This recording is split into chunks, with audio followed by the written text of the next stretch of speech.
chungwa.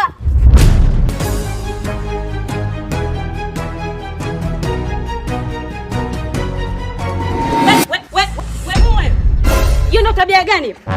Wewe ndo tabia gani hivyo kuomba machungwa kwa mkaka usomjua? Mimi nimekufundisha hivyo wewe. Wewe mbona mlawe mtoto wewe? Sasa dada, kulikuwa na haja gani sasa kumpiga mtoto? Kwani mimi naongea naye? Mimi naongea na mwanangu. Kwani wewe kinakuma nini labda? Sawa, lakini kosa la mtoto kuwa naombaomba watu sio kosa la kwake yeye. Ili ni kosa la kwako wewe. Kuto kukaa chini kumlea vizuri mtoto kwenye misingi mizuri ni wewe. Sasa unakuja unampiga, na kosa gani huyu? Huyu ana kosa gani la kumpiga wewe? Sina kuuliza. Kosa lake ni hili chungwa. Hebu chukua hili chungwa, shika chungwa lako. Hebu nisikize wewe dada, nisikize kwa makini. Nyinyi mna concentrate na mambo yenu tu, watoto hamwatazami kwa karibu.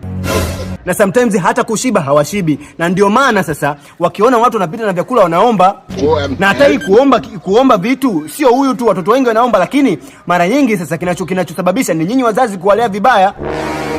Mtoto inabidi umlee kwenye misingi mizuri ya kumwambia kitu hiki kibaya, kitu hiki kizuri kufanya. Lakini nyinyi mna concentrate sana na mambo yenu, mnashindwa kuwalea watoto kwenye misingi mizuri. Leo unakuja unampiga. Wewe mpumbavu, una akili timamu kweli? Mimi chizi. Basi kama mimi chizi mwenyewe mweu. Wewe nisikize kwa makini. Mimi nimezungumza kwa faida yako. Sasa mimi namuelekeza mwanangu ndio unanipiga. Unajielewa kweli wewe? Hii ni faida yako. Ukitaka mtoto awe mtoto yuko vizuri, kaa naye vizuri. Yaani unashindwa kumueleza vizuri, unakuja unampiga. Yaani wewe unajua uko sawa. Wewe fala nini? Lea vizuri mtoto wako. Jinga, mnaacha watoto kwa vijiweni ndio wanakuwa vibaka hivyo hivyo.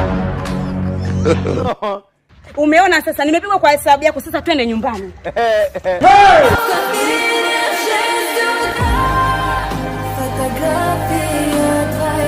Ako naomba chungwa.